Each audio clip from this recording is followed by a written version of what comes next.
Alrighty then. Alright.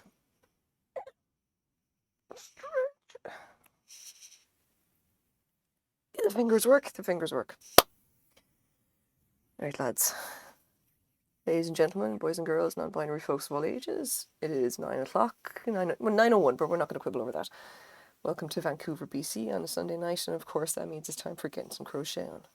And today we're doing a little bit of corner to corner. We're just finishing off some stuff. We're going to start with, well, I have two bags here. One of this has been finished. The large one has been finished. Thank God, that thing took ages. The smaller one just needs to have the ends woven in, and then the handles need to be attached. So I'm going to do that. Then we're going to get on and do some dragonscale stitches, which is just a thing I'm kind of testing out because I kind of want to do a bag. I have this idea for a bag. But you know, you gotta start and actually get like the projects that are closest to being done actually done. I was also considering actually working on the another version of the Skyrim shawl, the thing I'm calling the Mantle of the Dovahkiin, because I really need to work on that pattern. And then I realised that I kind of can't because I need to take photos of it as I'm doing it, and that means I need my phone, and I need my phone to take the pictures with, and I can't do that if the phone is being used to broadcast on Twitch. So that was a bit of a bust. I'll have to do that off stream. Because, of course, we are distinctly low tech here. And it's occurred to me as well, is I'm not sure if anyone ever actually goes into, like, well, how do you weave in your ends? Because this is not something I've ever looked up. It's just something that I started doing. And they said, oh yeah, you should weave in your ends. And I just said, well, okay then, I guess I'm weaving in my ends. And I don't know what that means, but presumably it means to put the ends in such a way so that they can't be seen. And I just kind of took that to mean, it could be anything, it doesn't really matter, it's fine. But I'm using a tapestry needle for this, mostly because my friend said, here's a tapestry needle, you should totally use this because it's much easier than using a straight needle. And I was like, okay, that's all right then, I guess I'm using a tapestry needle now because I generally use whatever I can get my hands on, or whatever people give me. It's not always like not always like the best stuff or whatever, but it's like, as long as I don't have to spend money on it, I'm doing okay. Which brings me to another thing. I have finally gotten, here we go. Frank is going to take care of all the little extra bits. This is Frank, in case you don't know. He's the channel mascot. Also keeps me on the straight and narrow. Very important part of the channel. Now, today was practically the first day that I actually went out and specifically went to a yarn store and bought yarn with my own money in order to do a project. And I wasn't entirely happy about this, but it's like I have this plan for doing this very crazy shawl, corner to corner crochet shawl with particular design, everything on it, something that is incredibly technically difficult, and I'm not even sure if I can execute it myself. But I am willing to try. And I've decided that if I'm going to do it, I'm going to have to do it with the right kind of yarn, or at least I should make an effort to have good yarn. It may not be like the best yarn, it doesn't have to be, but it should just be like, it shouldn't be something that I've half-assed, basically. And a lot of the time, I'm really just using yarn that I kind of find. Like this stuff, bought in a thrift store for about $4. This stuff, bought in a thrift store, about $4. And I know what it is. It's burnout handicrafter cotton, because it always is. You can tell the stuff by feel. Like, so, I didn't feel too bad about taking that and using it, especially when, you're getting it at such a massive discount, which is really the important thing. Like, there's a lot of like yarn that I might pick up and I'm not sure what it is, and I'll kind of get it anyway because I feel like just working something that seems unusual, just for not for any particular reason. It's just how I roll, really. But if I'm going to be doing something that's super special, all right, now I've already got a lot of really nice yarn from a friend of mine who needed to downsize her stash and who has amazing taste in yarn, and she ended up giving me enough yarn to swim in. And then another friend gave me an even more yarn, and that was another person getting rid of not yarn that was as nice, I would say, but I am not one to turn down free yarn in any form. And said yarn was then taken and distributed amongst the masses, so I took a whole bunch of it and then gave a whole bunch more to a friend of mine, so to kind of spread the love, as it were. Because when there's free yarn going around, you got to make sure that everybody gets a little bit of it. Everybody can use more yarn. And I don't care like if anyone says you've got too much yarn. You don't have too much yarn. You don't, no one ever has yarn problems. They have yarn storage problems. Yeah, this could be done pretty quickly, and then we'll actually get on to doing the, there we go. We'll get on to doing the fun part, which is actually attaching the handles and calling the bag done. That is the most important thing. But anyway, I went and I actually spent real money, my own money, on yarn. Like, not like something I bought in a thrift store, which is just doesn't really count because it's a discount and totally doesn't count. Don't fight me on this. It doesn't count. Actually going to Michael's and looking around at their terrible selection and finally deciding, fuck it, we're going to try it with this stuff, and then calling it good. And then I went up and went to the register and actually bought new yarn.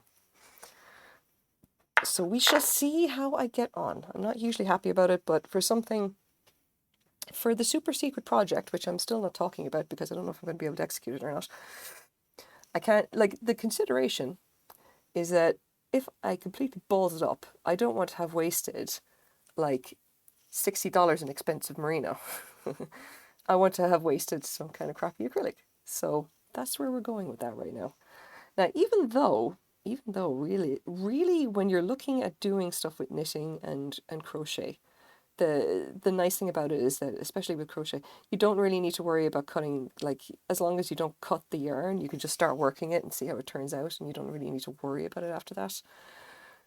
And that's, that's okay. It's still like, it's not as bad as sewing, because when you sew, you basically start cutting stuff and then you're committed. And that's a level of commitment I can't personally deal with. I don't know how like actual seamstresses do that without, major issues. But, who am I to, they must get through it somehow, because I've seen them produce amazing stuff. It ain't for me, man. It ain't for me. Just about do the yarn. Yeah, there we go. No, see, like, I'd figured that, like, whatever I'm doing, like, I'm just going to try it, or we'll try it, we'll pick the direction, even if it's the scary direction, and if it turns out to be a horrible idea, there will be nothing lost, because I will not have shown anybody. And the worst that will happen is that, well, I will have wasted my time, and I'll have an absolute shit ton of yarn that I will then need to figure out some other purpose for. And I don't know, at that point, maybe I'll talk to you guys about it, and you can then decide what I can do, which I'm sure is going to be interesting one way or another. Which reminds me, I need to keep my hands on the actual camera, which is something I think I am a bit of a devil for. Just forgetting. And there we go. Forgetting where my hands are and then coming down like off here and like, wait, no, I'm not actually on camera. Which is why I should really be sitting forward. I'm not. Okay. There we go.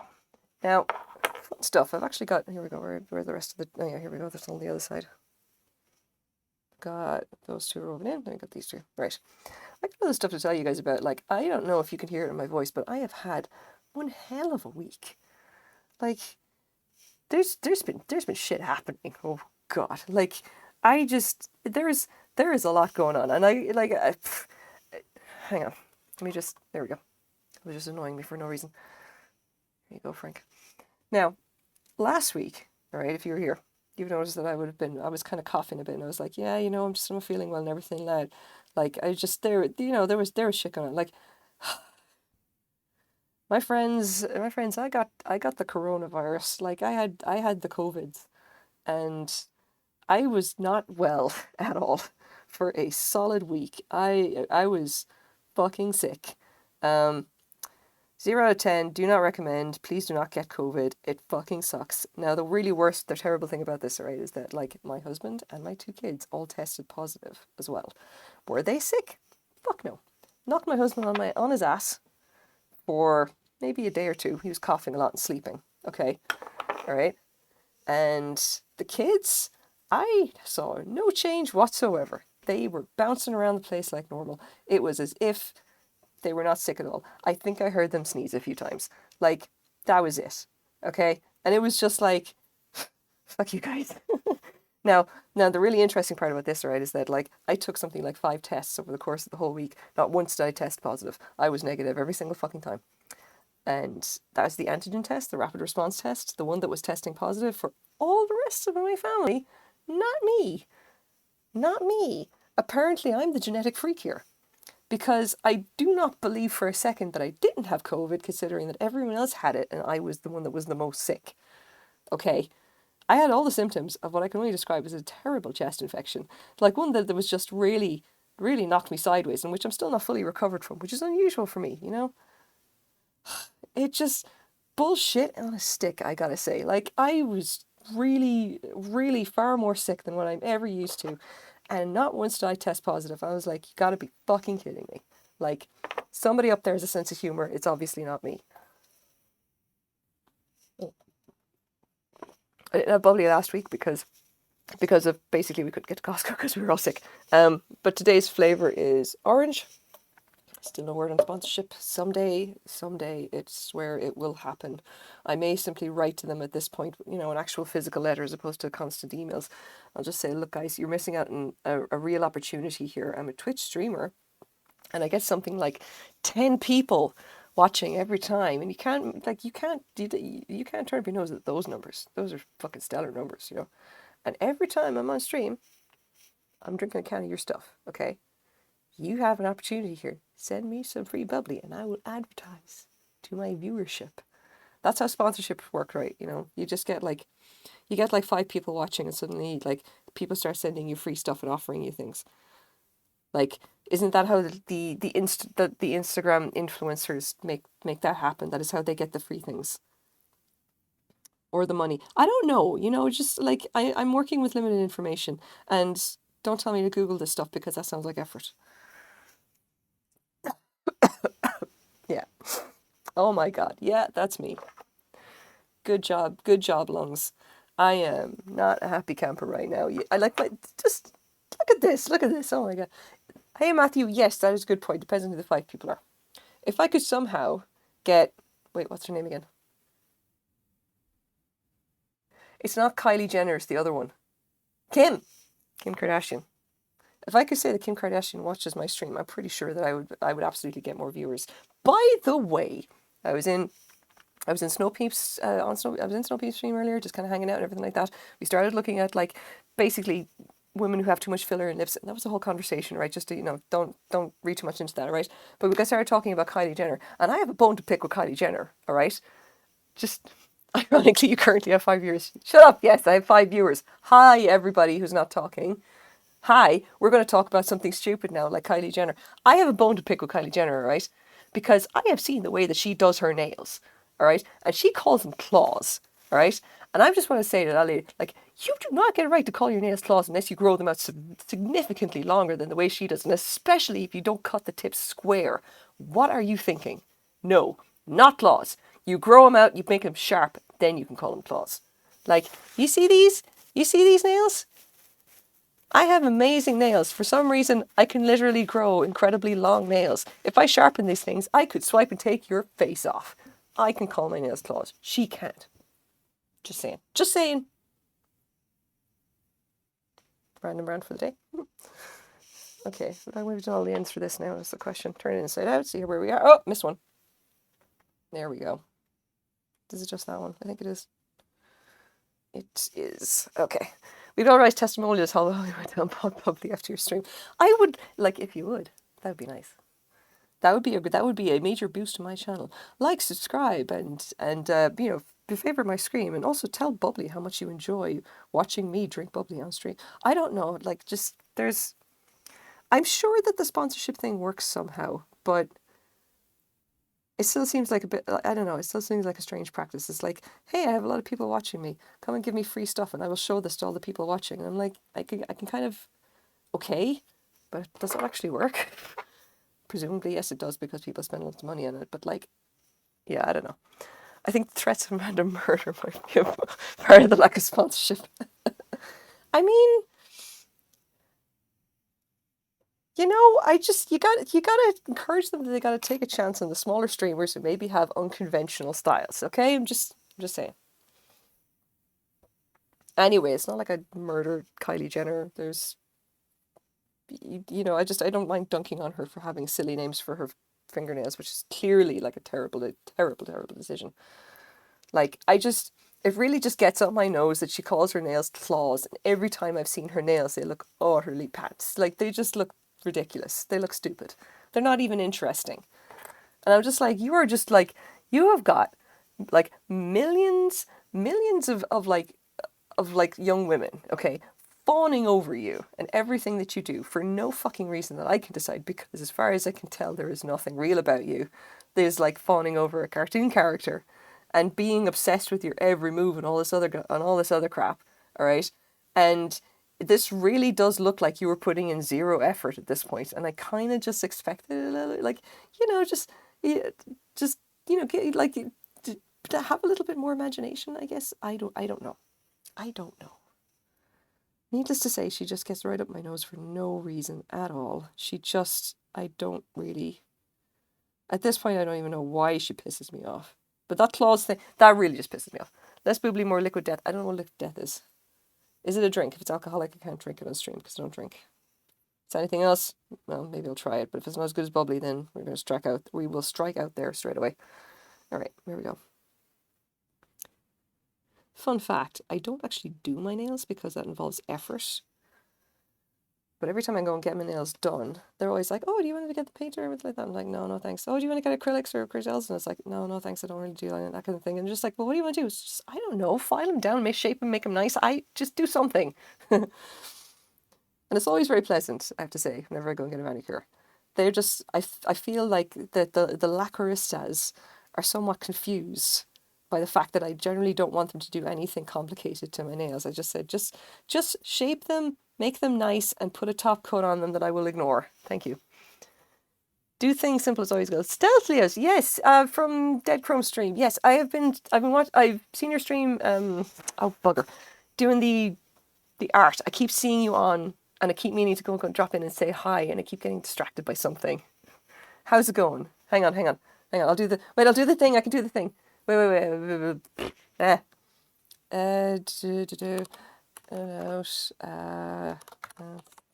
No, I can't spell. Ha! Can I do that? There we go. Yes, look at the thing. Yes, go. If you guys are interested, go say hi to Stealthiest. They do art.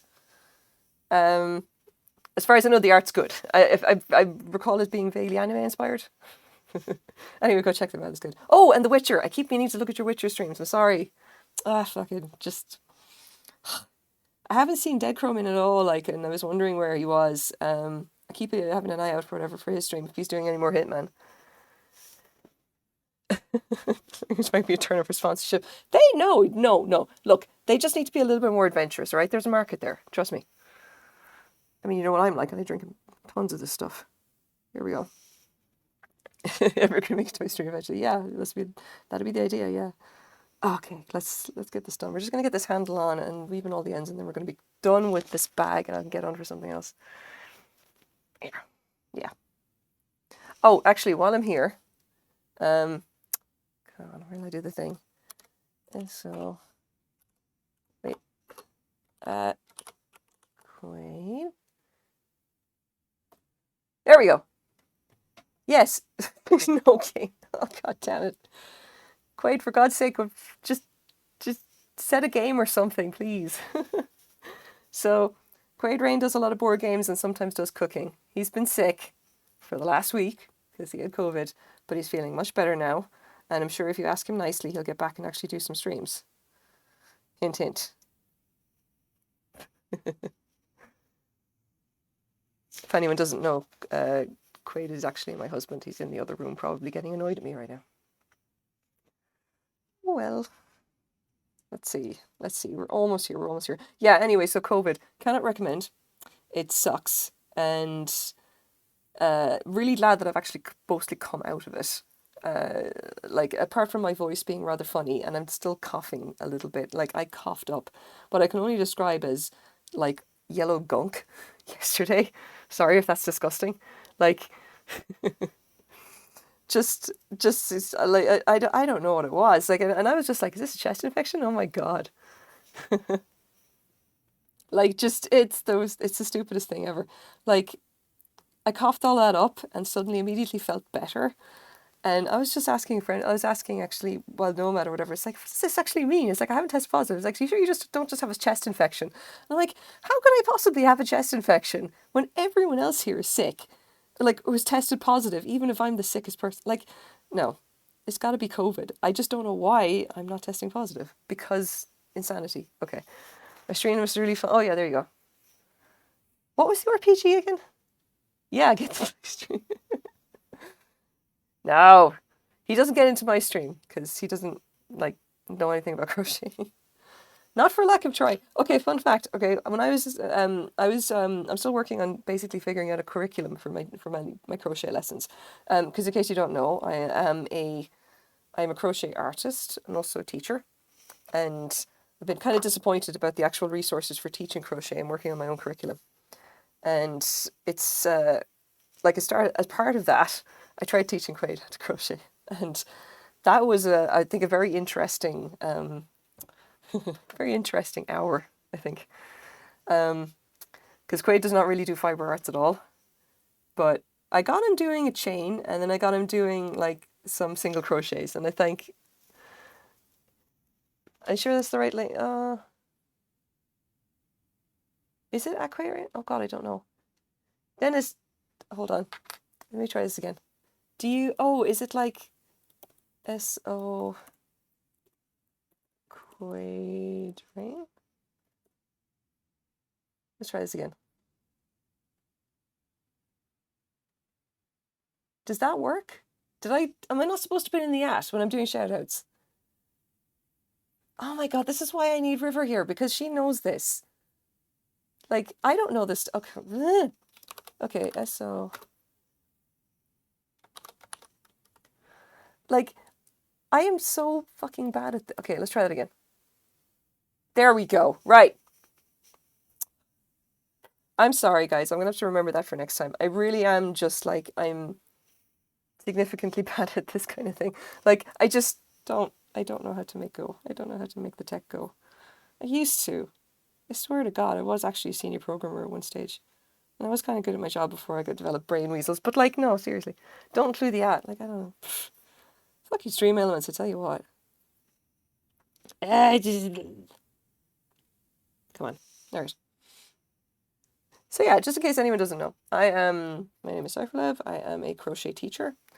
I am also a fiber artist. I do a lot of stuff, mostly crochet. I also do strange things with crochet. This that I'm working on now is a corner to corner market bag. This is a design that I came up with myself. I like designing bags. Just no reason why. I just happen to like designing bags. I also like designing shawls or anything that has a big surface area that I can put a design on.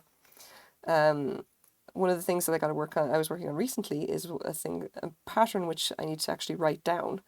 It's called the Mantle of the Dovahkiin, and it is a Skyrim themed shawl.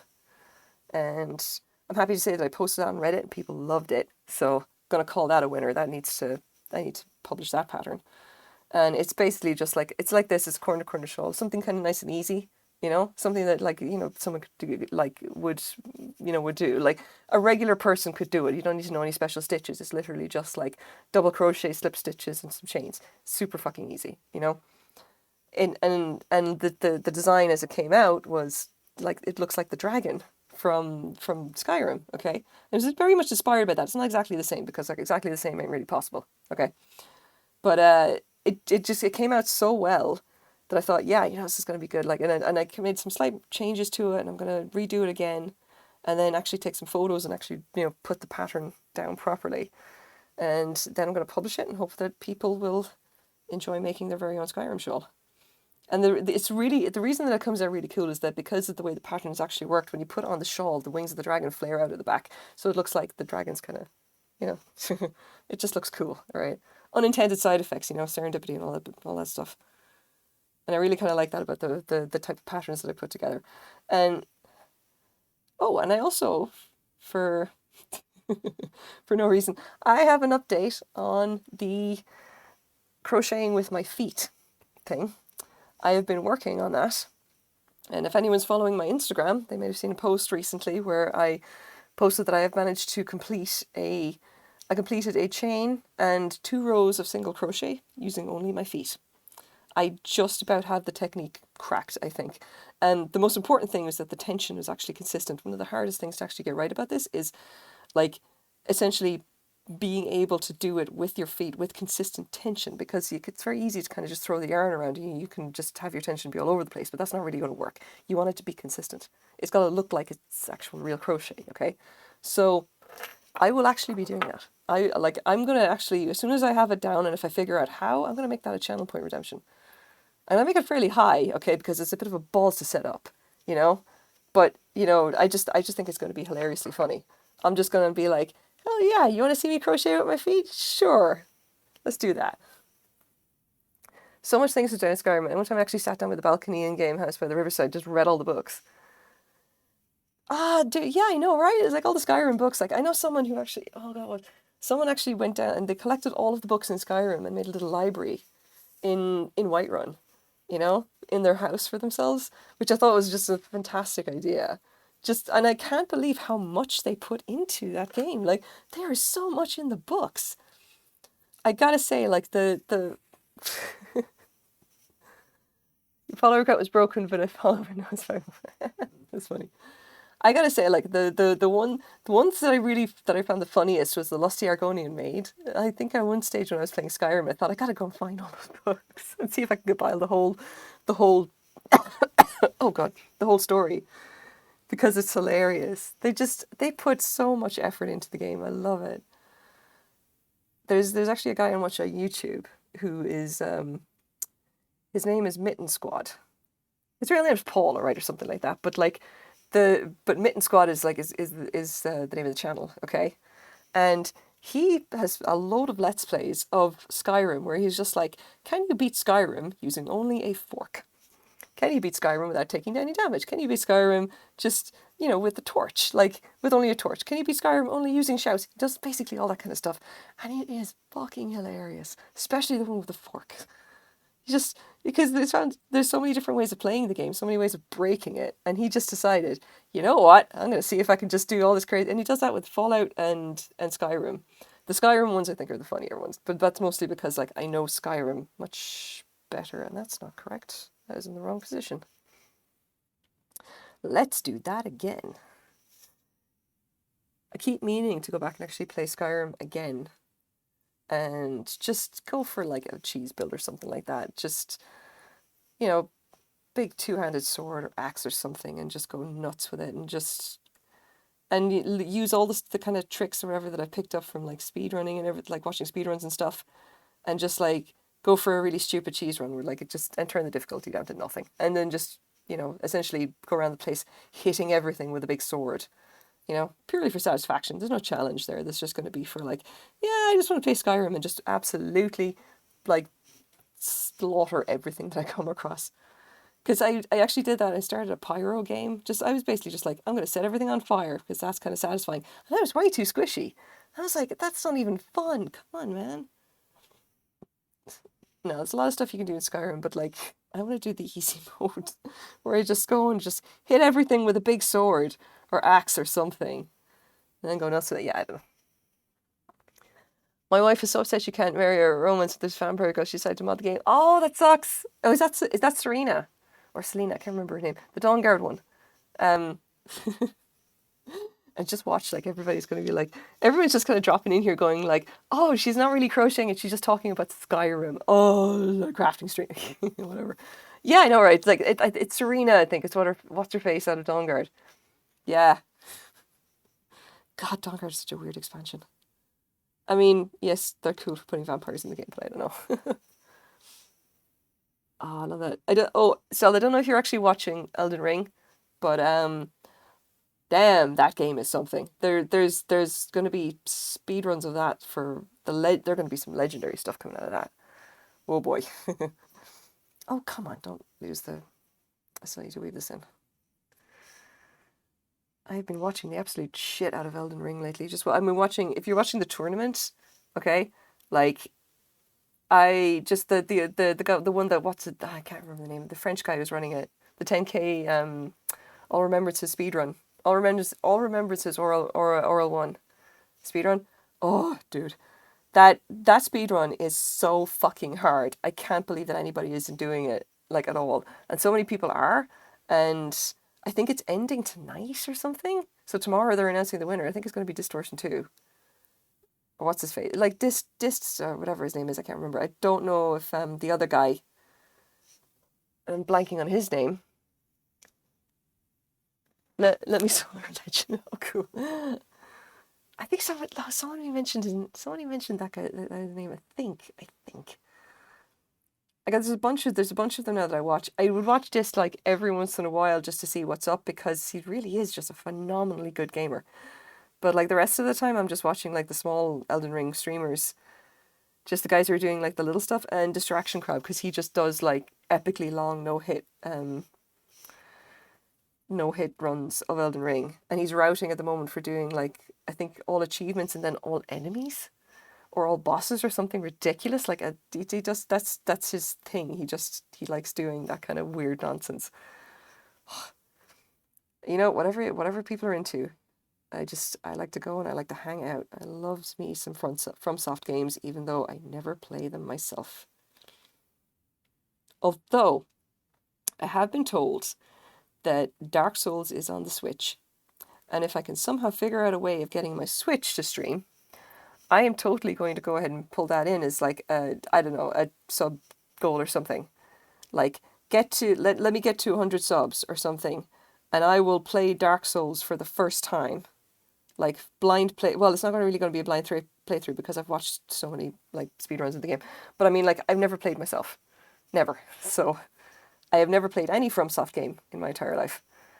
So that is going to be, I think, incredibly funny, and we'll just see if like I don't know if people are interested in doing that, getting to that sub goal. Okay, I'm nearly done with this. Oh come on, there we go. Frank is doing a great job keeping an eye on all those split ends. All right, this is the last bit now. You can sew in this little tail and then we're done. Funnily enough, what I'm doing right now is actually just doing a basic whip stitch into between these two layers here. And like it occurred to me, or at least I saw a while ago, that just like it's like people don't know how to do a whip stitch, and I was just like, how do you not know how to do a whip stitch? It's just like woo woo woo in a spiral kind of thing. And I realized that I learned how to do whip stitches, and I was taught by my mother, and I say I must have been 5, like maybe. I don't know. I was doing this from a very young age. I realized, like, I realized that I learned knitting super young as well because we were taught that in school. But and I learned crochet from my grandmother and my godmother. But like, just basic sewing, I'm pretty sure my mom taught me. Like, I don't know. I remember being super fucking young. It's like I don't remember a time where I didn't know how to do this. I just I just have always known, and I'm wondering like, did she teach me? Oh boy, I got something for you guys. All right, that this could be possibly one of the most legendary things I'll ever do. Okay, now my parents are coming over to visit. All right, obviously I'm from Ireland. My parents normally live in Ireland, the other side of the world. All right, I live in Vancouver. Okay, Vancouver, BC. You know, here in the Pacific Northwest. All right, and they're coming over to visit. All right, and I'm trying to convince my mum to come on stream and do some knitting with me while I do some crochet, and the two of us will hang out and chat. And you guys can essentially just get to kind of talk, essentially ask questions of my mum. All right, and my mum, by the way, she's an Irish woman who's not very internet savvy at all. Okay, and she was just like, who was asking me all these questions, like, just how do you, she doesn't, I have to try and explain to her what Twitch was. And it's just like, it's like broadcast TV, mom. And she's just like giving me this look like I might as well be speaking gibberish, you know, just like, and I was just like, no, it's fine. Like, it's fun. You get people, like, you get in the stream, like, and you talk. It's like, it's like talk to you, it's like, chat TV or whatever. And they could talk to you because there's this chat thing that's running. And she was like, what are you talking? I totally want to get her. I want to get her on stream. I think it would be the funniest thing in the world. Okay. Because again, she's 60 something Irish woman who was born in 1950, whatever. And like her experiences of growing up and essentially learning all this stuff, like, it's, she has a lot of things to say about like, about crafts and knitting and everything because like she was doing this when, when there was no such thing as the internet, I tell her, yeah, it's like, it's just, this is like a live show, you know, it's like live broadcast, you know, it's obviously it's just a few people, but it's still like a live broadcast. And these are all like my streaming buddies. And they're just, people are going to come on, and they're probably going to have questions for you, and it'll be fun, you know, it'll be an interesting thing. She's just like, sure, okay, honey. So I just think it's going to be fun. I think it's going to be an interesting thing to do. And I'm gonna like my mom to, like, I'm sure that like people would enjoy talking to her because she has a lot of interesting things to say. And she, like, again, she taught me a whole bunch of stuff to do with sewing and crafts and everything. Like, I only picked up a little bit from school. Like, eventually I learned knitting in primary school, okay, as a very young girl. I would have been maybe like 8 or 9 at the time, okay? But I learned a whole bunch more stuff, like how to use a sewing machine, how to sew, how to follow a pattern, how to make curtains, like all of this other things about like sewing and piecing things together, and then more things about knitting and crochet and everything. And I learned it from my family, you know? And again, and mom didn't teach me crochet, right? Just, that was my godmother and my grandmother, because like they were just like that was their thing. You know, my grandmother was a big knitter. Um, but she was known for being able to do practically anything with her hands. Like, she could just follow a pattern, you know, like she didn't need a pattern. Like, she just, like, if she saw something, she could make it, you know, that kind of thing. She's apparently gifted with her hands. Like, that was just her shtick, you know. And my grandmother taught my mother all of that stuff, and then she obviously taught me some stuff as well. But my mom was the one who taught me how to actually do the sewing stuff, which you know, and I never realized that was not actually a part of everybody's like experience, you know, because it was something that I literally grew up with. So I think it'd be really like interesting to get like this generational kind of insight into craft. Anyway, this is the bag. This is a market bag, okay? Like, there is the handle. You can see it now. The handle's actually been attached. Nice thick handle and everything. And the point of this bag is that it stretches a really long way because it's made of cotton, and it's made of a treble stitch, like, or triples, I should say. Treble is something different, which means that it works up really fast, and it will stretch an amazingly long way. Like, this thing can hold so many apples. This is like the apple holding machine. Like, this thing could expand and fit a massive amount of like vegetables and stuff. That's what market bags basically are, if you can see it there, okay? And this is the bigger one. For reference, there's like I should have a view where you actually just see my camera, but like, that's the size of it. This one's about twice the size. There we go. Huge thing.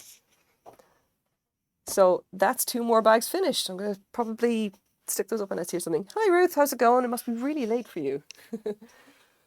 And here are all the bits that we've got left over. It's grand. Let's just stick those in there. I have a little glass vase where I basically keep all of my ends. And as soon as I fill the entire vase, I'm going to crochet a cover and turn them into the world's tiniest cushion.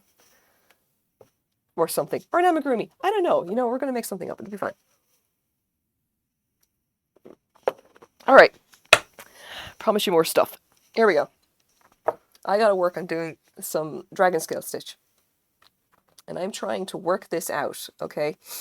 Because I wanted to do a particular type of dragonscale stitch, and I'm trying it on another bag, and it's not fucking working. So I grabbed this immensely crappy yarn and just started working it to try and get this working. Like this, you see this dragonscale kind of thing going on.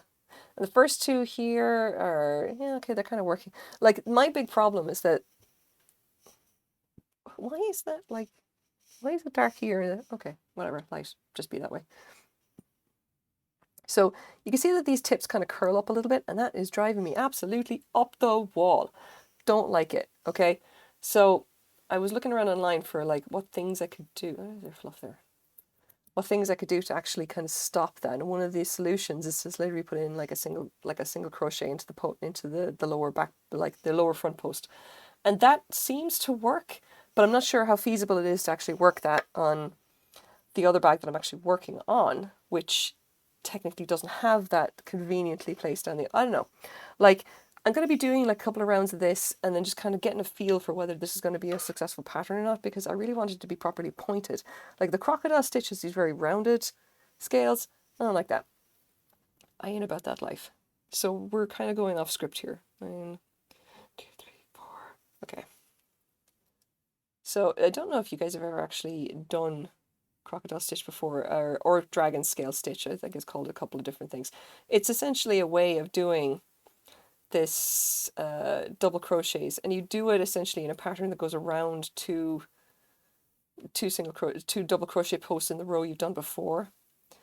If that makes sense. So you can see here this row, I have 2 double crochets with one chain between them, and what we're doing is that we're working double crochets into using this here as a base instead of the top. We're using this instead, like we work it around the post effectively. And we do 1, 2, 3, 4. Come on. Just this yarn was a terrible, terrible choice and I regret it, but like it's what I'm using for testing, so we're not going to get too head up about it. It'll be fine. So now we're down effectively here. And let me just check, did I do this before? Yeah, okay. 1, 2, 3, 4. Then in this here, pull that under, put in the single crochet to actually anchor it down there. Then 3 chains, and then turn it over and into the first chain, pull a slip stitch through the underside loop and pull it down fairly tight, and then start working double crochets into the other post of the double crochet sitting next to it. And could I do this without losing tension? Therein lies the question. Probably not. But that's just the kind of day we're having, and I may need to add an extra. In there. I don't know if I like that. 1, 2, 3, 4. No, it's a 4. Yeah, okay. All right. You know, whatever. It's fine. Like I said, we're experimenting. And we're just kind of learning as we're going here. You know, like this little kind of stitch here is just to kind of keep everything. It's supposed to be to kind of keep everything in place so that it doesn't curl up. But how successful we're going to be with that is up for debate. I have to keep pulling the double crochets down so that they don't kind of pull it up anyway. And I think I might need some extra stitches down here anyway, because there's a gap here that I'm not hugely happy about. And I wonder, do I need to change the placement? Oh, no, that's where I've gone wrong. I'm putting it up there. So you can see that there's a little loop here.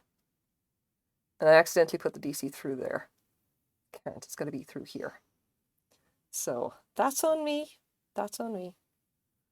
That's on me and not the yarn. And, you know, that happens sometimes. And it's okay. We just kind of realize that our intention has gone sideways and then we need to do something about it, which is fine. Let's just continue. We need 4 in here, and then we can just kind of move the stitches around. The nice thing about actually working double crochets in this particular orientation is that you end up being able to move the stitches up and down the post, which gives you a little bit more freedom to actually determine the shape of whatever you're working on. And the interesting thing that you can do with this kind of stuff is you can essentially determine the shape of the scale solely by what kind of stitches you place into the posts here. Like all I'm doing here is just 4 double crochets either side. 4 double crochets, 1 single crochet to anchor it, the 3 chains with a slip stitch and like basically folding it over to make the point, and then another 4 double crochets here. But the thing is that you can actually do quite a bit with this, and you can vary it quite a bit as well. And if you actually wanted to, okay, and this is something that I am planning on doing in another context, is you can take this kind of pattern, the two double crochets in a chain. Like say you wanted to make essentially something like a longer scale, or something that looks a bit more like a leaf, for example, which is what I'm planning to do with it. What I would do is essentially take this and repeat it several times. Okay, like do like 3 rows of this so that it would be like that tall instead. And then when I need to do this extra, like essentially when I'm coming back around and I'm actually doing the extra, the next layer, like the one that actually adds the scales, leaves, whatever you want to call it, what I would doing is I'd be starting up here and then crocheting down all the posts, adding in a certain number of stitches, and you can actually change, again, you can change width and everything like that. You know, you can make it like very wide stitches up here, very small stitches down here. You can start with triples, go to doubles, singles, and then finally down to the point, and you can make a long tapering leaf type structure. Or even if you vary it, you can go in and out and make like a ruffled kind of a shape. You can do a lot with this kind of thing, you know? And that's just off the top of my head. So I just like I've got plans for doing some really interesting stuff with this if I can get the pattern to work out, because this curling up is driving me literally insane. Like I'm not here for it. Just really getting hilariously up my nose. And yeah. Now the only thing I really just need to be careful of is that like whatever way you do this, you kind of have to have an even number of stitches, because it like each one of these, it's always like well, maybe not even. Like you have to always have like sets of 2 effectively, because there's this is the center, skip 1, there's a center there. So you have a pattern of 2, skip those 2, and then those 2 posts are the one that we're using for the actual leaf. And we're offsetting as well. Like we're not just fucking around here. We're offsetting as well, because we don't want the scales to overlap. I want them to actually be offset so that they overlap in the center here, which is a whole other thing. But you know, theory crafting and like experimentation is the way that we figure out interesting stuff, and it's the way that we develop new things. And the only way you're going to hit upon a design that really works is if you do something 50 times, cock it up every single time, and then the 51st time you suddenly hit on a winner. And that's the one that makes you happy. But you gotta essentially go through the bullshit first of all of the 50 failures, learn a little bit from every single one, and eventually you'll come out with something that's worthwhile. And that is Cypher's unified theory of bullshit slowly developing into goodness, or something like that. 4 double crochets here. And to be honest, the hardest part about this is doing it in this style. So let me just switch over. So I mentioned before, if anyone's curious, all right, part of my thing is that I know how to do many, many, many different styles of crochet. I could do more styles of crochet than you've ever heard of, and a bunch more you've never heard of. And I probably do them all fairly equally. And now, well, I mean, I'm a little bit better with my right hand than I am with my left. I can crochet left-handed, several different styles.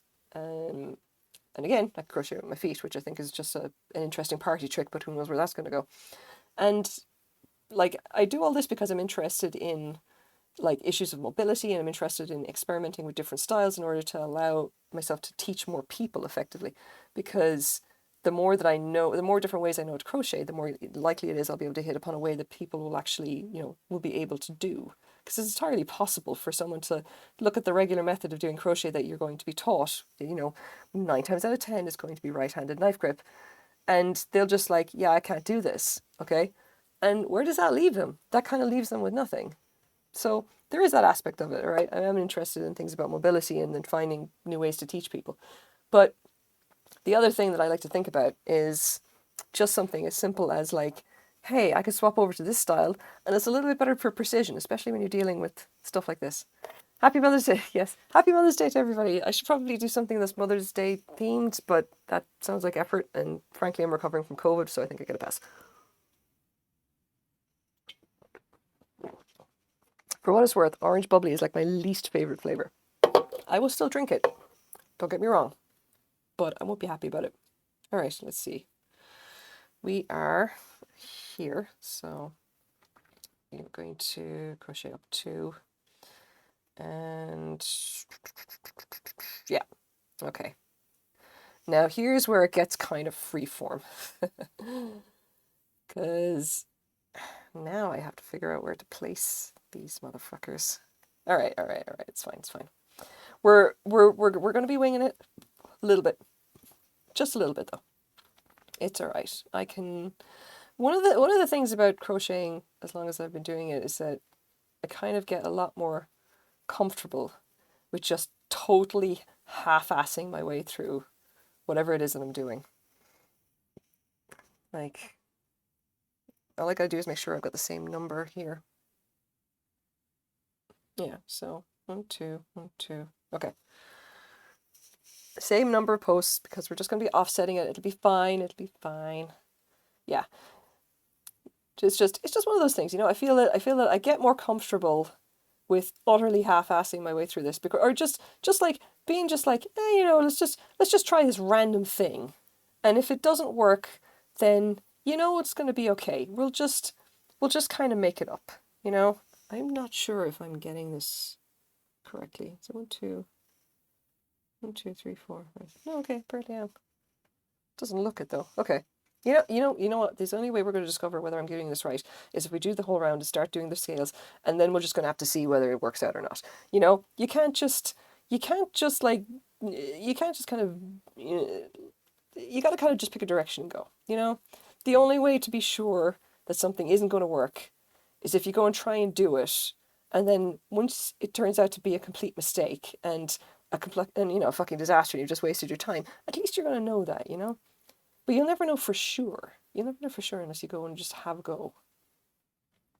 I think everybody should embrace failure as a way of life. Because I think as long as you learn something, you can't really call it a failure. It's not to say that failure isn't an option. It's always an option. It's just that when it happens, just don't be scared of it. Oh, and while I think of it, I finally got my t-shirt. Let's stand up for this. Look at this. Ask me about crochet. I designed this and I ordered one as a test to kind of see what would come back, and I have to say I got the comfiest tank top ever. The only thing I can say about it is that I ordered it in black, and this is dark grey at best, and you know what? I'm okay with it. Fair warning though, when I got that out of the packet, it still smells like the screen printing. And took a bit for that to kind of work its way out. But I gotta say, yeah, I know. Like, ask me about crochet. I'm telling you, man, I have got to kind of, work more on advertising the fact that I am, a crochet artist and a teacher and whatever. I finally went out, like, I've been so sick, I've done nothing for, like, I haven't gone out the side of the door, but I'm finally out of quarantine or whatever the fuck that is. And I ended up going out to a thrift store just to kind of look around and see if I could spot some yarn and a few other things. And I was wearing some crochet earrings that I made. It's actually these, which I need to revise, okay? Like, I don't know, this don't look like anything. Here we go. I love these. I think the design came out really nicely, okay? And I need to go back to the drawing board about them because they're too light. And I didn't realize this, okay? They need to have a little bit of weight in them or else they will literally fall out of my ears, okay? And that's a problem. I need to definitely give them some weight. And I don't know if once I actually start them or something like that and stiffen them, that they will develop some kind of weight. But like right now, this is a problem because I don't want people to lose earrings if I sell them earrings. You know, that's not okay. We can't just have people losing their earrings like that. So look, that is definitely going to be a whole ass fucking problem. Let's just say I'm still having a bit of a think about that one. Oh no, don't go wrong there. I've already got the chain in. Yeah, this is why I think it's important to kind of experiment with anything that I make. I'm going to have to test myself fairly rigorously, especially with my bags. Like, I'm going to actually start carrying those bags around when I go shopping, just to kind of get a feel for how they wear in once you actually start seriously using them, you know? I'm pretty confident that the cotton is going to hold up okay. I'm worried that it's not going to, like, maybe it's not going to be as hard wearing as I think it's going to be, or that, that kind of thing. Oh yeah, go on, Stella. I'll try and catch you online at some point, okay? I'll come in and say hi. I gotta just come in and say hi at some point. Take it easy. Bye. So yeah, I think like road testing your own stuff is important for what it's worth. Try to road test anything that you're working on yourself. Like, is it actually useful? Or does it work for purpose? Like I like, oh god, I actually went out wearing the Skyrim shawl, and I wore it with like a pin, like a shawl pin that my friend had given me, and oh, I was happy. I was just, yes, no worries, man. I'll see you later. Yeah, like I was so happy about it, right? Just because it was just a bit too cold, and I was like, oh, I gotta wait until it's much warmer to kind of wear this out or whatever. But it was, oh man, it was just like so my jam. It was like fucking perfect, and it looked awesome. It just looked like exactly what I wanted out of it. It looked so cool. So I'm like, yep, this is a winner. This is definitely going to be something that people are going to want to buy. And when I do the second one, I'm sure that someone's going to really love it. You know, the first one came out really nice, but there's a particular yarn that I'm going to. The one I did first of all was with a discontinued yarn, unfortunately. Karen Crystal Cakes, they're not doing them anymore. But the other one that I picked up today in order to actually make it is a Lion brand. It's called the Shawl and the Ball, and it's like two of them will make the shawl. I just need to check the length. It's the same weight of yarn, so I'm pretty sure it's going to be okay. I just need to obviously make it again using yarn that's actually available, and then I can just specify that as being the recommended yarn. You know, this is like a thing that I wasn't really thinking about. Oh, I got it wrong. I wasn't really thinking about this much when I started making up patterns, because generally I'm just like give me any piece of yarn and I'll figure out something to do with it, even if it's not the right thing. But like, if you actually have a pattern, you should recommend like some kind of a yarn that people could go and buy. Saying, look, if you want to actually make this specific shawl, this specific shawl looks exactly like this, then go buy this specific yarn. And I kind of figure that like I can't just say, oh hey, here's this cool shawl, but you can't make it the same way that I made it because sorry, I used a yarn that you can't get anymore, and that's not fair. So you do actually need to specify what the yarn is or what the yarn you recommend. So in this case, it's going to be the Lion brand shawl and a ball stuff. And I've used that before on another cardigan, another like granny square cardigan, which I'm thinking I may just frog that and turn it into another shawl of some kind because it just, I know granny squares are popular, but I just don't dig them at all. Like it's just personal thing. I don't know what to call it. I just don't particularly like granny squares. I don't know if that makes me weird or whatever because I know that they're so popular, but I'm like, I don't enjoy them. I don't enjoy making them. Corner to corner crochet is where my comfort zone is. Who am I kidding? I'm not going to be making a whole lot out of this. I'll tell you what. Okay. All right. Let's go to row 2 and see what we get out of this. Now, from where I am right now, I need to place the next scale here. So this is not where I want to be. I need to be back 2 stitches. So I'm going to just slip stitch my way back. And pro tip for anybody who does crochet, if you do want to land, like there's always one active stitch, okay?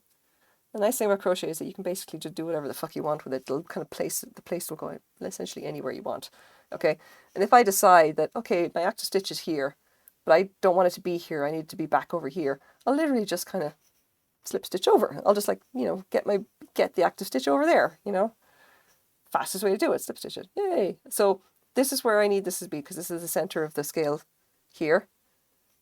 So here to here is going to be the next one when I'm doing, because again, I'm doing an overlap. So it's going to be going through here. Let's start building this thing. First of all, 4 double crochets. This is going to be a very weird looking dragon scale. Not going to lie. And I'm still not sure how exactly I'm going to do this on the other thing I've got in mind because I can't really do the front post single crochet. It's 3. I can't do the front post single crochet there for specific reasons. Like, yeah, no, long story on that one. It's going to be, look, it's going to be weird. It's going to be somewhat strange. So yeah, there's the 4 double crochets. This is where we want to place that. But here is the problem. Here's the problem, kids. And how do we solve this one? The height here is a problem. Because if you're looking at the side on, okay, underneath this is like flat down against that, that's fine. But if I'm going to slip stitch here, I need to get underneath. Essentially, I'm going down to essentially 2 layers because there is now a gap. As in, I have the height of these 2 pieces to get down to the layer underneath and actually slip stitch it into place. And that is not going to work. So, how do we theory craft that together? And I think what we are going to do is we are going to go through the base of these scales, or the sides of them, I should say, and lock them together, and then single crochet that, and then add 3. So this could be an absolute disaster, but again, we're experimenting. Doesn't matter if it's right or wrong. The important thing, where am I? It's in here. The important thing is that we're picking a direction, we're committing to it, and we're going to see if the result is what we want. That in place. Now, on post back here. Is this down too far? Is it going to look weird? Hopefully not. 1, 2. It's a weird sensation. You're essentially crocheting upside down because the stitches lie in the opposite direction. The back of the stitches becomes the front here because of the way that they're being orientated, and it kind of needs to be worked like this, and then you just lay them flat and you figure out whether it works. But that's crochet for you. Crochet is like knitting. I think is very regular. Crochet is just like fucking free-for-all all the time. There we go. All right, let's pull that out in a sec. So I don't think I like that, because you can see how that's not working. As in, it's down, it's okay here, it's not okay here, because the anchor point is offset over here, and it doesn't look good. And even if we pull them into shape, nope. That's fucking stupid. That just looks weird. I think this needs to be tighter. Okay. Maybe if you tighten it, maybe I just got that wrong. Maybe I just didn't work that as tight as it could go. Because that is a consideration. 2, 3, okay. All right. Let's try this again. That's that. And we're going to do that fairly loosely. Then 1, 2, 3. Come on. In. Slip stitch, and then tighten it down a good bit. See if we get more of a point there. And then work the 4, and then I'll just do the 4, and then we'll pull them back in and see if we can check again. Experimentation, I'm telling you, much experimentation. Solving the problems of the modern crochet. Okay, let's see. No, I don't even know. I'm not even sure if I'm happy with that. I don't even know. Look at this.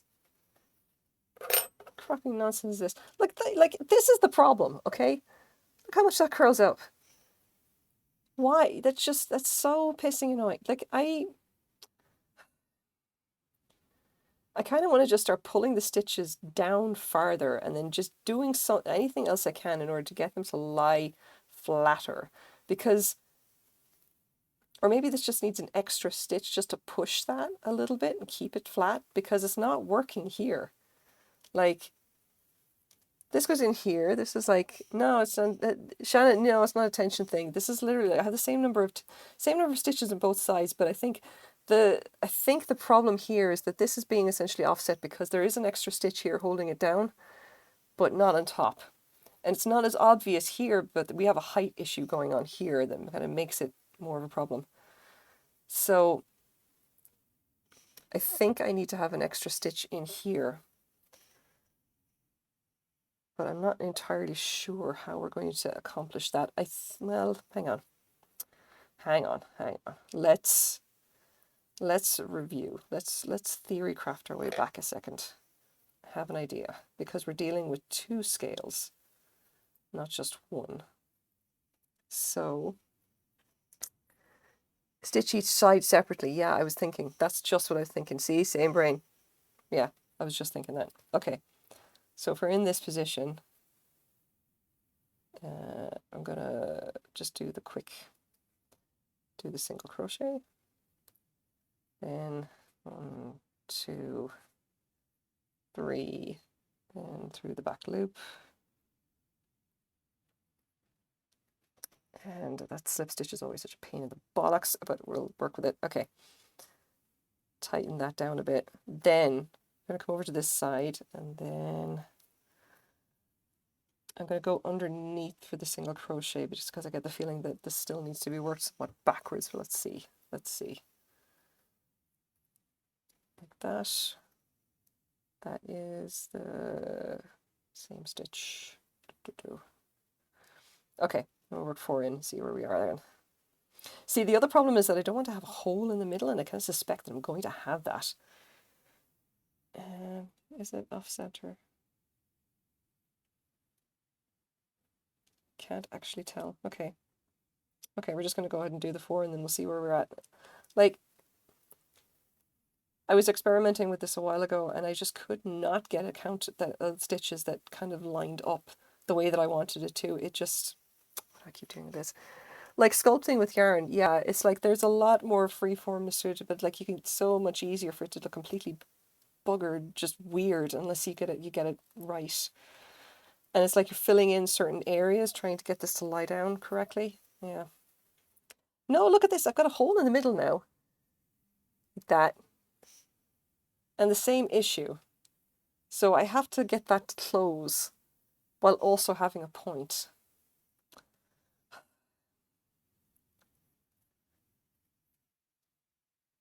Just okay. All right. We're gonna go back again. Let's see what else we can do here. I think. All right. I think I'm gonna have to basically take a bit of a chance on this.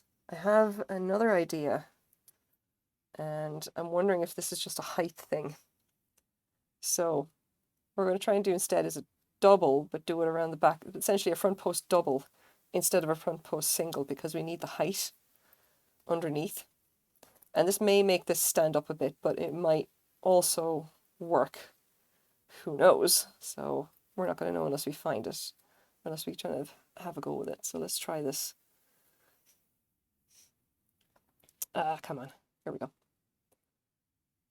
Again, let's pull that reasonably tight. And start the 4 here. And I'm still going to suspect that I'm going to get like a hole in the middle, which I'm not hugely happy about. There's got to be a way of doing it where I don't get that. Like, I don't want it to have a hole. I don't want it to have like that stupid sticking up a bit. But it depends entirely on whether I can actually nail down like that center join. Let's see. 4. I wonder would a half double work instead? Is it going to stick it up too much?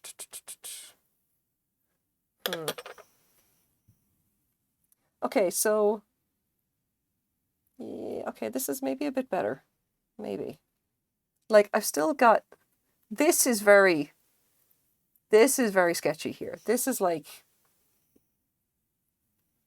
not hugely happy with that. Like, and the thing is that because the height here on these ones that like because they're directly, it's because it's single crocheting right into the layer underneath, it just works. Not so much in this case because it's got to go down an extra layer, and it just gets fucking obvious right here because there's a hole. That's so pissing annoying. Like, and I still feel like I'm missing a stitch here. I can't get that to, like, look at that. That just looks fucking stupid. Like, I mean, let's say if I did that tighter, it still wouldn't look right because there is this big hole right in the middle there. So how do we solve this? How do we solve this? Solving the problems of crochet, especially when you're trying to do weird shit. We gotta figure this out, people. It's gonna curl up somehow. How do I get it to stop doing that?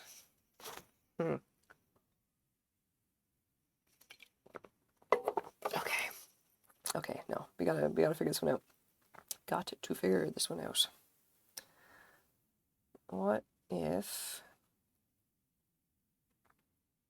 Because we are working this basically upside down, and then it just kind of folds flat afterwards. Okay, all right. Let's say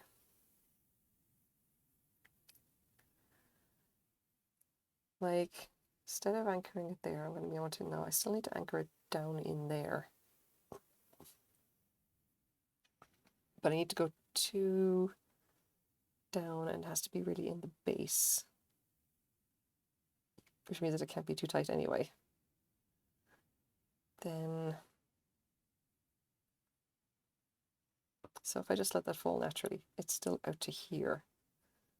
I think a treble. There's a great TikTok person who does forensic sewing. She tries to deconstruct how fancy dresses are constructed. Met Gala is like her favorite night. That sounds fucking fascinating. If you want to throw a link to that into chat, absolutely go ahead and do that. Let me see. Okay, I'm gonna go in here. So, can I build downwards somehow? I want to give it some extra width here anyway. Then it's going to be probably a little bit too long, but it's not going to be so obvious because we're overlapping. And I'm going to get to here.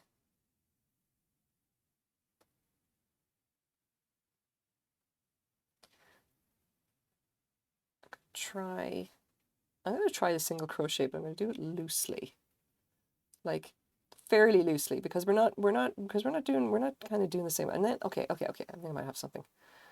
Let's do this. The 1, 2, 3.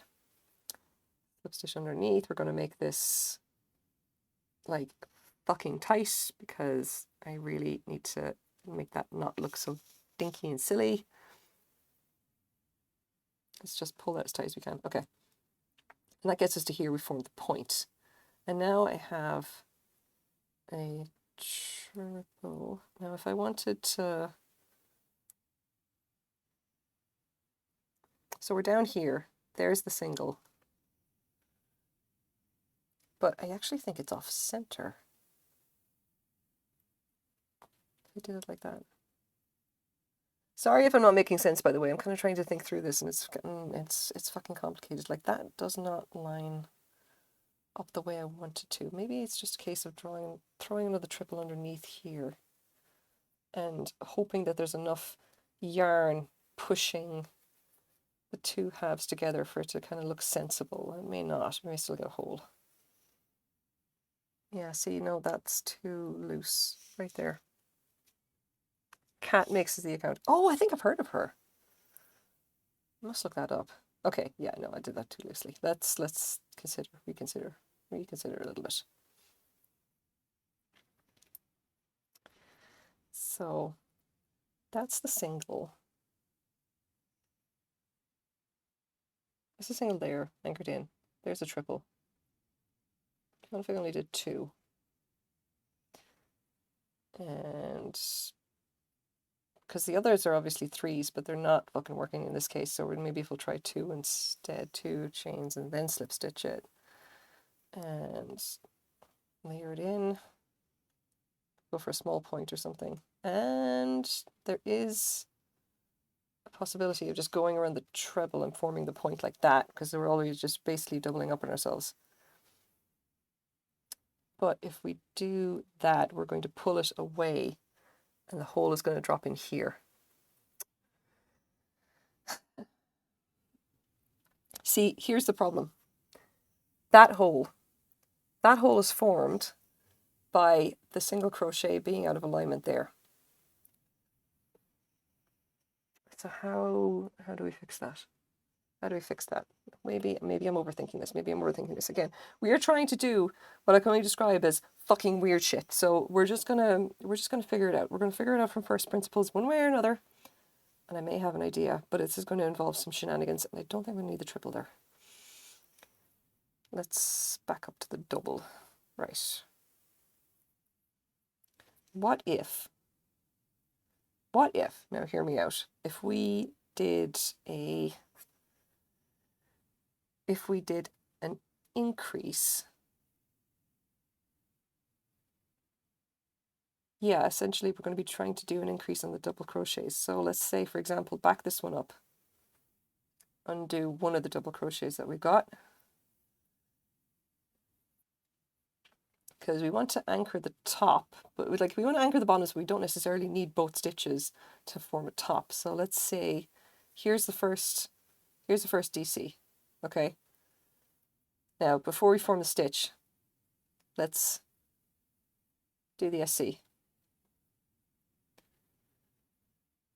And then finish them all up. So what we get is something that looks fucking awkward, I'm not going to lie. But that at least has a shot at coming out a little bit better because there, yeah, so that essentially removes the hole. The hole matters because it's annoying me. That's essentially it. That's the only reason that I'm doing this now is because the hole fucking annoys me. It is what it is. Sorry.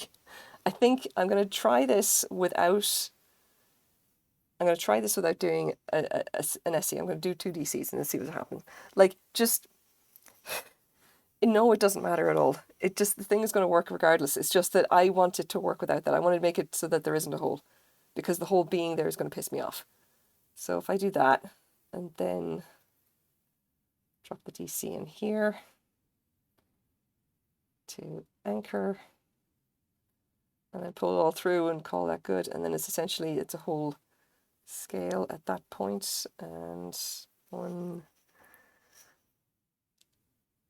2, 3. Yeah, look, it's not so much even the principle of the thing. It's like I decide what I'm doing with the yarn, and the yarn is going to fucking obey the fist. Like I want to do a particular thing, and I'm not happy unless I do the thing. It's got to be done like this. Damn you! Yeah, I must conquer it. Okay, so we're like this now, and there is an extra DC in here, so we might just drop one in and see how that looks. And I may still get a hole near the point, but it's trying to even it out on the top, which is the most important thing. Because if the hole is in the center, then it's less of an issue. It's just when it's there and fucking offset and looks god awful, then that's a problem. All right. 1, 2, 3, 4. That's not a D. That's not. Let's see. Let's continue again. All right. Let's see where we're at. Okay, all right. I think this is improvement. Okay.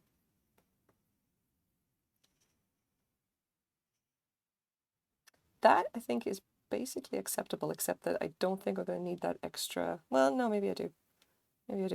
That's much better.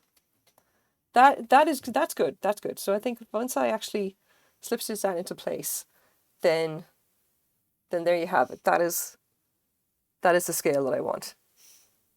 That's neat. Yeah, okay. So like the hole is not like sitting in the middle looking shitty, essentially. It looks like a whole scale. And it sits correctly, the point is down. That's the important thing. The point is fucking there down. It's there and down, and the hole is right in the center here, and it's not so obvious. It kind of looks like it matches the other scales. Like this, yeah, this is gonna work. Now, for reference, you can see that took me what, like how many fucking just the last like half hour just to kind of figure that shit out. Just trying to essentially work my way through like where should this go, where should that stitch go, until you get to the point where like, okay, right, that's the way to do it. That's the working pattern. It's still a slightly offset. If you can see, it's kind of tilted a little bit. So I may even just like pull out one of those and then test like, should I do an extra one on that side, or should I just like let it go? Let's see. That's a slip stitch to actually anchor it down. And yeah, I think I might leave that at that because that's more even. Yeah, okay, I like that. That works. Okay, all right, we're good. That's it. Yeah, okay, we're going to do a whole row and we'll see how we go with that. Like, it's not perfect. It's not like, you know, it's probably as good as I'm going to get considering what I'm aiming for, all right? I want to do this specifically. The point's got to stay down, and I need it to anchor in in order to keep that point down. And even here, it's not fucking great, but like at least here, I was like, okay, you know, I've got at least a blueprint for where I want to get to the next stage kind of thing. So that's where we're going to go now. And we've got a whole row of these to do. Let's see if I can knock it out before 11 o'clock. Because one way or another, 11 o'clock, I'm going off stream. Go chill for the night. Oh, come on. Don't stick. Okay.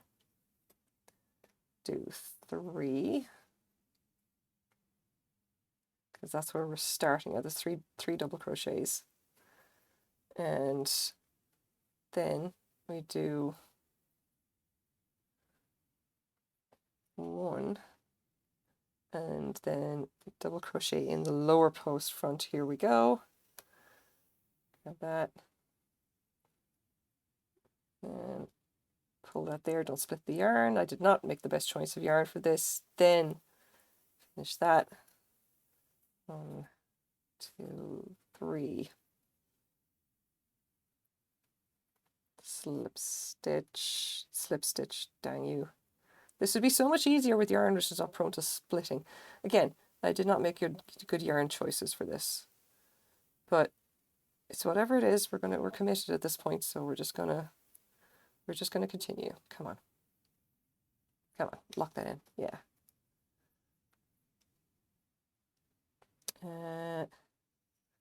Now, did I actually do an extra at the base? I did. Okay. Do one in here to kind of fill that out.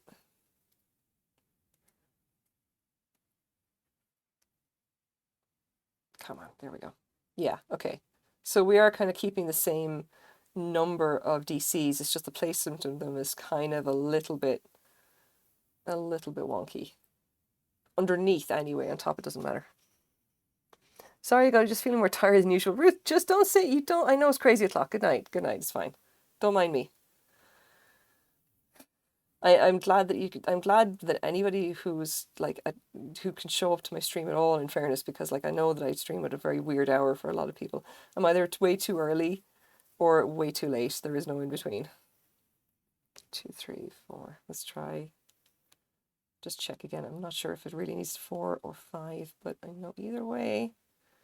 Gotta be sure. You can see that it still does curl up a little bit. But it's not bad. I mean, yeah, there we go. That's the second one. These are very big scales as well, by the way, because of the thickness of the yarn. Like, one of the things which is kind of weird about dragon scale stitch is that you kind of can't really control how wide the scales are. It's like it entirely depends on the DC, like the double crochets, and that depends on like the width of the actual yarn. So this is this is, you know, maybe worsted weight at best, and like that's not very thick yarn. And you can see the size of the scales that are being produced. You'd have to do like very, very thin, like fingering weight or something to get much smaller scales than this. Interesting thing. Okay. Okay, well, you know, the important thing is that I think we're onto a winner here. Let's continue. We'll get our whole row done. Oh. I have had literally no energy due to having COVID, and gotta say that the randomly falling asleep in the middle of the day because I'm so fucking tired, not pleasant. It's more annoying than anything else. But it is what it is. And there's also the random sneezing.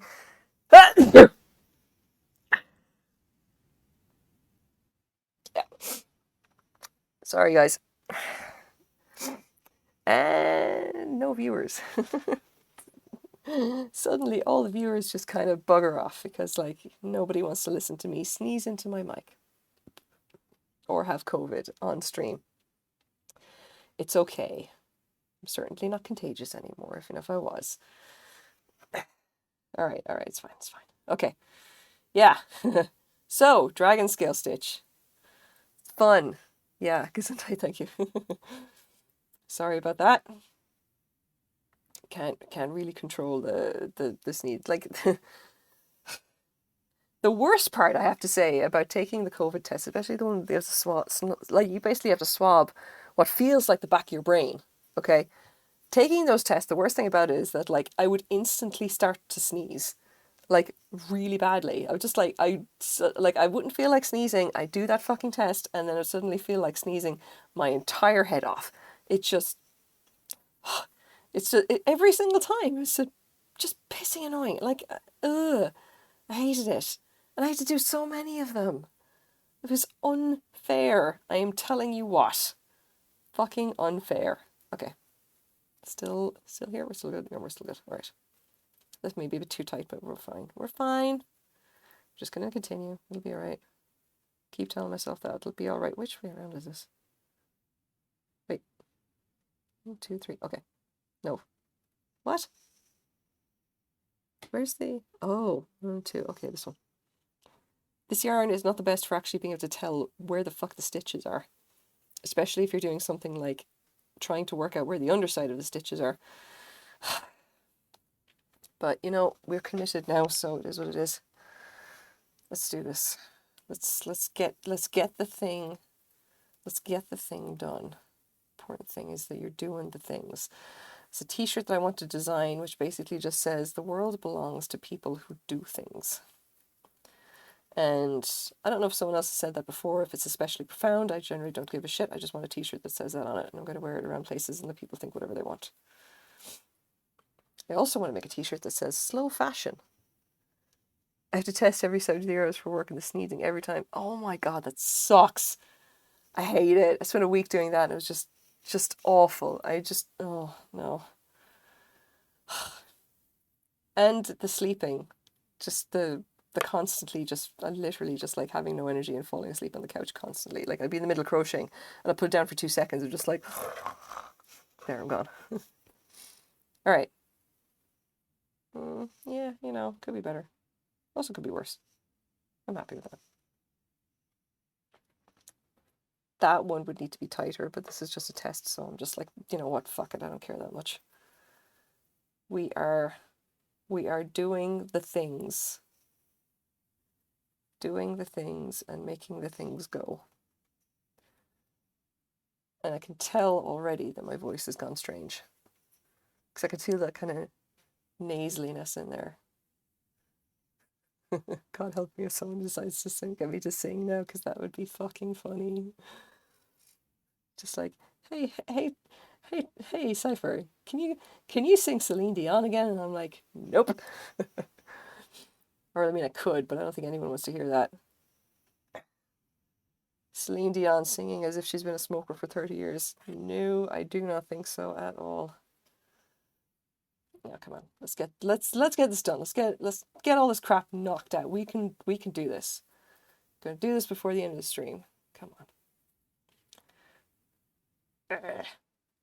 I don't even know if I'm going to be doing anything with this. This is not even enough yarn to make a bloody bag, so I have no idea what is going to happen to this. I may just donate it to the thrift store. I'll make a bag and then donate it, or give it away on stream. I don't even know. I'll maybe give it away on stream.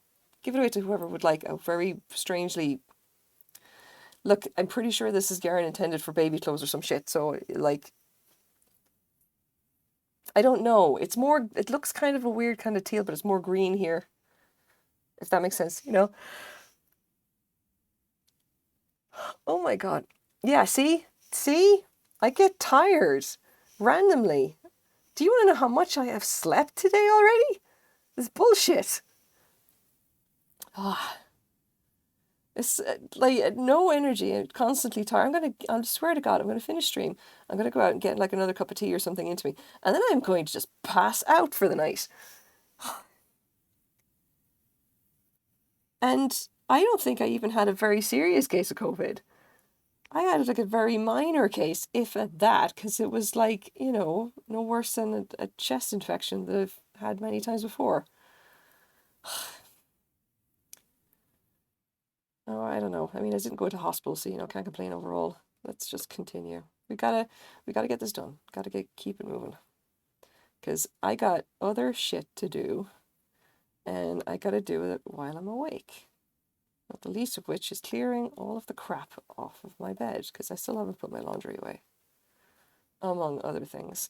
The one thing that they don't actually tell you about COVID is that, like, you can't do housework, okay? And I don't know if that seems like an obvious thing or not, but I just want to be clear. You absolutely cannot do housework. And you can't do housework to the point where, like, you spend all of your time sleeping and subsisting on whatever food you can, like, reach. Not make, reach. And, you know, that doesn't leave you a whole lot of time for, say, doing the dishes, because you just got you just ain't got the energy for that shit anymore. Like, dishes is the kind of thing that healthy people do, okay? And I gotta say, having COVID, just like everything piled up for a solid week, all right? Oh God, I just going through and literally taking all the trash and recycling everything each day. That has literally been piling up for a solid week at this point. And I was like, man, did I need to get this done? And that obviously wiped me out somewhat, but I still just got it done, you know. And I got it, my throat was sore for about a month after. Oh God, I don't want to think about that. I got lozenges, in fairness, so I don't sound like this all the time. When I recovered, heating up frozen food felt like an accomplishment. Yes, I know, right? Oh my God. Oh my God, somebody actually followed. Demon Rose 21 followed me 23 minutes ago. And I just don't notice this because I don't have an alert or anything set up. I've got to go and set up alerts. I got to go and actually ask River to help me set up alerts because she's like smart and understands how stream elements work. And I just, don't, and I get easily overwhelmed by tech these days. I spent a week being very much like a vegetable, a 3-hour talk with myself about it being worth it to sit up for 3 remote control. I don't want to laugh because that sounds rough, but kind of laughing. Sorry, Matthew. Yeah, just that sounds nasty, man. Like yeah. I mean, for me, it was like the thing I think that got me going was just like every morning I'd get up and I'd make my coffee, okay? And there is nothing on heaven and earth that will stop me from making coffee. And coffee is an involved procedure because I have a French press and I grind my own beans, all right? Which means that I was getting up, okay, but just at bullshit o'clock because my sleep cycle was completely out of fucking whack. And I was just like, I fucking need coffee. And my body would be like, no, we have COVID. No, I don't want to go. You're doing coffee. You gotta do all this thing with coffee. And the brain was just like, fucking coffee. Go get the coffee. Get the coffee. Don't care what you have to do. Get the fucking coffee.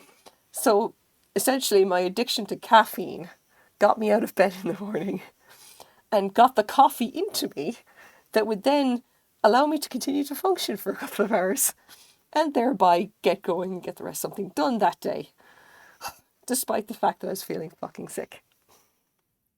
So let it not be said that coffee does not have its uses. It absolutely does. It includes making you get out of bed in the morning when you're feeling sick and have COVID and stuff. Don't be sorry, it's fine. I know, I still feel bad. I still feel bad. I'm laughing, but I still feel bad. No, coffee just kind of has gotten me through the last week. God knows I didn't have enough bubbly for it, but I will always have coffee on hand. And I gotta say that like our neighbours and friends like absolutely came through for us and got us groceries and like my wild nomad brought us soup, like a massive thing of like chicken soup, and like another neighbour brought us flowers and said, hey, I know you're sick, you're okay and everything and all that kind of stuff. And it was just like it was really nice, It was really lovely that everybody was so nice and was looking out for us, And in case anyone doesn't know, I live in a housing co-op here in Vancouver, which means that I don't really have none of my neighbours are strangers to me. We're all part of this like little community. It's like a small village that essentially exists inside, in Vancouver, and there's like an entire like little. It's not really an apartment complex, not really, because it's like 8 buildings and so many units and everything. And everybody knows everybody because you're all a member of the co-op. You're expected to know your people, They're like, and you do things for them, and and everybody knows each other and that kind of thing. And I really like it. I gotta say, like, but my neighbors they absolutely came through for me as soon as they heard that as soon as they knew that we were sick and we needed help. They were like, "Yep, we got your back, fam." I really appreciate that. Two Bears Nitro Cold Brew. Is that a coffee thing? Because the only time I've had cold brew out of a can was when I bought the stuff in Kirkland and it tasted like, how do I describe that taste? Like licking the hood of a car, I think was the closest analogy I could come up with. And I don't know whether that was just me experiencing bad cold brew or whether it all tastes like that. I don't really know. I will say this much. My sense of taste did an absolute nosedive for the last week. Yeah, coffee in a can, right? Does it not? Does it all taste really bad, or is it most are terrible? Okay, okay.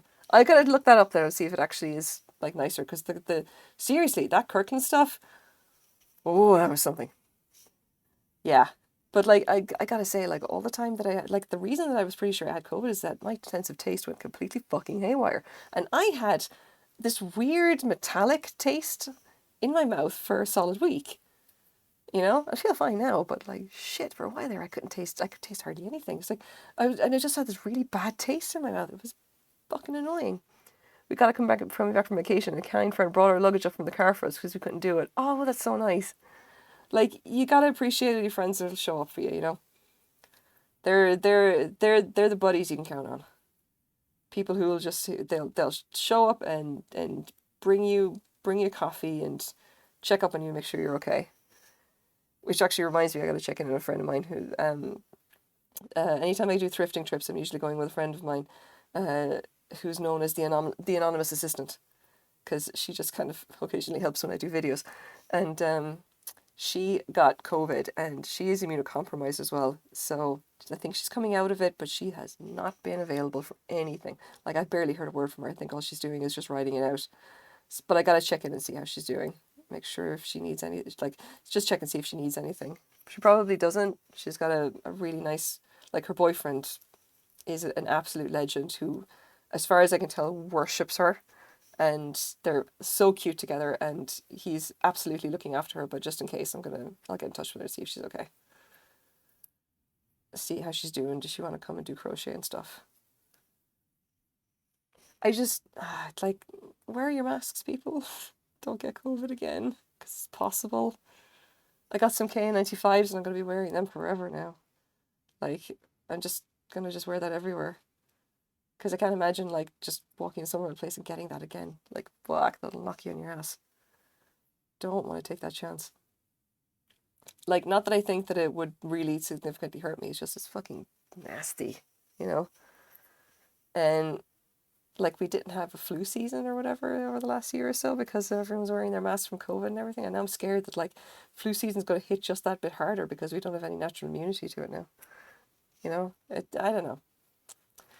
I worry about these things. Let's see. How did that show up? I think that's okay. This is acrylic yarn. Obviously, it can't be blocked, but yeah, you know what? I think that's okay. I like it. And we're doing well. We're doing well. We're going to get this done before the end of stream. Please get the second row out. And I'll see about finishing the last of this yarn on whatever the hell this is. I don't really know if it's going to be anything. It's like a very small hat at this rate for a weird toddler. I don't really know. And I don't really know what else I could use it for. I guess it's like the world's strangest little, I don't know, a dice cup or something. I haven't really thought about this much. I don't know. Maybe a little like bowl or something like that. Flu seems to be going around as well. Both people, oh God, yeah, dude, just don't tell me about it. I've been wondering whether what I had was actually the flu, but in fairness, like, I don't see how it could be considering everybody got sick. And we were all, like, everyone but me testing positive. For God's sake, like. Yeah, I don't know. But yeah, just, yeah, wear your mask, people. You know, be careful around others, 6 foot, you know, social distancing and all that kind of thing. I would be quite happy if people continue to do social distancing and masks. Like, I'm probably going to be continue wearing mine for as long as it's not going to be weird, because I kind of enjoy the fact that I don't need to actually control my facial expressions, like, while I'm wearing my mask. It literally just, like, I can make stupid, I can, you know, do whatever with my mouth and just whatever, and it's nice not having to just, you know, just having to do that kind of, you know, just kind of maintain the neutral expression basically all the time. That gets exhausting. Kind of enjoy that I don't need to do that. And I would like very much like to continue doing that. So I may just kind of see if whether wearing a mask becomes a fashion statement or something. I would like that. I think it would be fun. Fun for all the family. And don't throw your crochet hook away before the project is done. Whoops. I think we all need to keep it up so it's never weird. Exactly. Exactly. That's going to be the goal. Make sure that we all do it, and that way it's not going to be weird for any of us. We just got to continue. And I mean, in fairness, I'm pretty sure that, like, so here's the thing. Living in Vancouver is a very high Asian population, all right? And even before the pandemic, you see people out wearing masks and stuff because they're literally just like they have a cold and they don't want to infect people. And it's a social norm that when you have a cold or something like that, you basically just wear a mask. That does not look right. That's too loose. Yeah, like it's a social norm in Asia that when you're sick, you wear a mask because you don't want to infect other people with whatever lurgy you've managed to become infected with. It's just like courtesy and all that. And like I'm pretty sure around Vancouver anyway, we can just kind of keep that going. Like, or it'll just be like, oh yeah, that's just someone who's still paranoid about the pandemic, whatever. It's just like no one's going to think anything of it. It's just going to be like a hilarious like personality quirk or something. I don't know. It'll be like wearing bell bottoms when it's not the 70s. Ah, come on. People just get into it. Come on. Let's get this done. I don't know. I don't know. I personally just want to get like some really good K95 masks or something like that have at least some cute designs or something on them. And that way I can say, oh yeah, totally, it's a fashion statement. Mm-hmm. No one will question me if my mask says something weird or that like it just looks kind of funny or something like that. And you can just say, oh, why you wear a mask? It's like because I look cool. I don't know. Do something like that. But that's mostly, I think, that if you're going to make a fashion statement, if you're going to kind of pretend that it's a fashion statement, you should absolutely commit to it. And wear a mask that says something, I don't know, like eat the rich. Oh, come on. That's not. Don't. Work with me. Work with me, yarn. This is not pleasant yarn. I think this yarn is protesting the fact that it does not want to be made into whatever the hell this is. It wants to be made into a baby blanket. And I am directly contravening its wishes by engaging in this chicanery. Which is why it's being difficult. And constantly splitting on me. Yeah. I'm not going to say that this yarn is like a toddler. Can't make me trust the government. I've done my own research. Yeah, right? That's a winning thing. Like, I just, like, because what are they going to say to that, you know? Like, that's, like saying, like, if someone goes out around wearing a tinfoil hat or whatever like that, and someone says, why are you wearing a tinfoil hat? It's like, because it's the only way to stop the alien mind reading devices.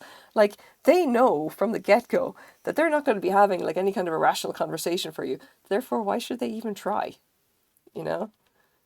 Now, admittedly, this may cause issues for you in a social sense, but I think that, if you've already got friends that like you and know that you're, doing it for different reasons, maybe that wouldn't be an issue.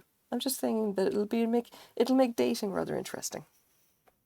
So be warned. All right, last scale. We can do this, and I may finish early because I really am starting to sound funny at this rate. Funnier, not funny. Let's do this. Last scale. Let's take stock of what we've got. I went on a little bit too early last time, no, I say too late. God. COVID, it also does funny things to the brain and your sensation of time. Whereas you could ask me, Cypher, what did you actually do in the last week or so? And I would be like, so apart from lying on the couch, sleep, and feel sorry for myself, I have no fucking idea. As far as I know, I did do some crochet. I'm just not sure what. I think it may have been bag related.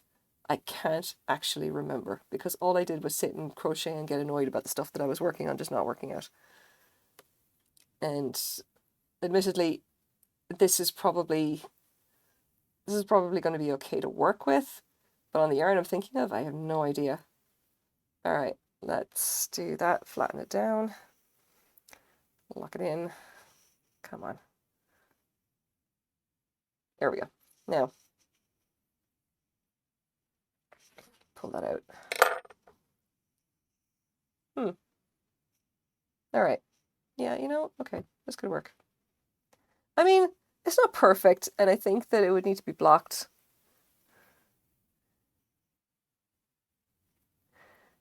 Everyone, I shacked up real, I shacked up real quick. Once restrictions eased the tiniest amount. Yeah, yeah. There we go. Yeah, okay, you know, it's a strange little thing, but you know, the pattern's solid. So we're gonna go with that. I mean, it's still, if you give it half a chance, the points are gonna curl up again, but I don't know there's a whole lot you could do with it other than just like completely pinning the points down. And I don't know if there's a way to do that without really destroying the shape. Like it's naturally curls that way anyway. A baby crown. I know, right? You could just I don't know. I don't know. It's like it's just fucking acrylic yarn. I may just give it away or some shit because it's literally just a test that I did, and I was gonna just dump that into donation. So does anyone want whatever the fuck this is? This is like a baby. Okay, so let's call it a baby crown. I don't know. A thing for dice. I have no fucking idea. A little acrylic bowl made of incredibly shitty yarn. Like a lotus flower. I was actually thinking of doing bags like that. Essentially just like bring it up like that with the big leaves and then like have a drawstring on top and then it would just kind of fold open, you know? I was going to design it like origami basically so that like it would just like, it would have to be done, not, this is far too thick, it would have to be done much thinner yarn. Like it would be origami and it would just kind of close in the petals and come to the top, okay? And then you would just kind of, when you actually open it, it's like opening a flower and it has extra pieces on the inside that fold in so that when you push it open, you could put one of the singing bowls. Is that? Oh, okay. I mean, I guess you could. I have no idea. I may use it for something. Maybe, maybe I'll use it for, I don't know, display purposes when I actually go to sell stuff in person, which I kind of need to do. I need to sort out Squarespace or something. I know, right? Origami flower bag sounds amazing. I know. That's the thing I've got in the back of my head. I've got the super secret special project that I really need to get running on. And then I have that bag the origami bag that I want to make.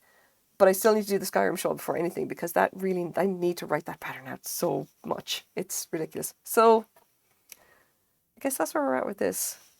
I think it probably needs a bit more of like the actual scale pattern. But the problem is that in this color, it looks really boring. Like, it's not all that special in person, I don't think. And I just kind of knocked the base out with my base, you know, my standard kind of bag base, which is just like a bunch of double crochets worked tightly. So I don't know. Maybe I'll do another row or something of it. If I can figure out something to do. You know what? I don't know. No idea. Fun times. Okay. I'm going to call it there, guys. The voice is not getting any better. Fucking hell. And I just ran out of bubbly. I need to go and get more. Fucking hell. Okay. Let's take a quick look and see if there's somebody we can raid.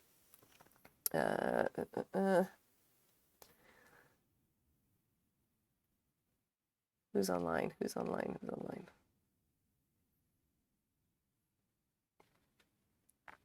Oh, I don't want to raid and run then. Oh, come on. Just wake up. Glass lizard house? Oh my god. Oh, just, I mean, kind of, but no, his tail sticks out. No, I can't. No, no. Frank lives on my desk. He's not going to sit into this. I'd have to do him a custom or whatever. Okay, just, okay, I'm just gonna call it, guys. All right. Thanks so much for watching. I'll be on again next Sunday at least, and I may be on during the week. I don't know. I'm still trying to work out. Well, obviously, I wasn't gonna stream last week because I wasn't conscious for most of it. I'm still trying to figure out a way to actually just figure out a slot that I can actually stream during the week as well. So have a good night. Talk to you, I guess, probably next week or whatever. Take it easy, guys.